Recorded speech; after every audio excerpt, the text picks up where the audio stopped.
Ibu. 27. Hambatan lain didapatkan oleh tim pemantau kesehatan warga atau detektor tim besutan Wali Kota Makassar Muhammad Ramdan Pemanto yang seharusnya bertugas mengumpulkan data kondisi kesehatan warga di tingkat RT terhambat karena aplikasi detektor error dan tidak bisa dibuka. Padahal pengambilan data oleh tim detektor dilakukan dari pintu ke pintu dengan memeriksa kesehatan seluruh anggota keluarga.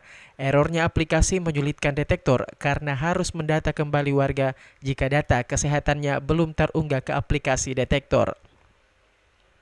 Salah satu petugas detektor di Kelurahan Macinik Gusung, Kecamatan Makassar, Diah, mengaku aplikasi detektor di HP-nya tak bisa digunakan, padahal ia harus mengecek data warga untuk memastikan kesamaan nama dan nik warga.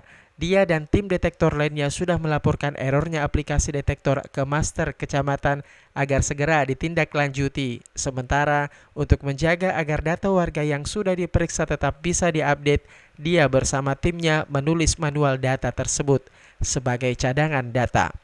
Sejak kapan mulai begitu? Baru ini yang jalan langsung kayak begini terus. Tapi itu seharusnya kalau masuk fungsinya apa itu aplikasi?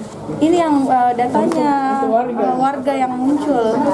Terus ada juga ditanya-tanyanya untuk diukur tensinya. Intinya semua data hasil datanya di sini semua dikasih input.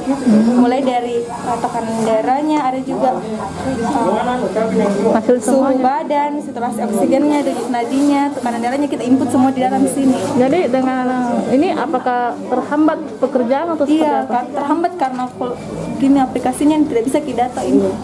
Karena ada juga beberapa warga yang tidak ada namanya, jadi kita mau input manual. Kalau begini kan tidak bisa kita gunakan.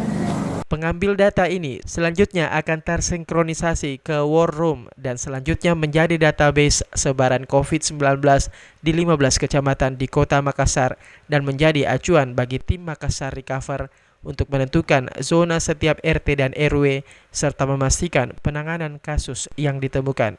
Ira, Fajar TV dan Fajar Radio melaporkan.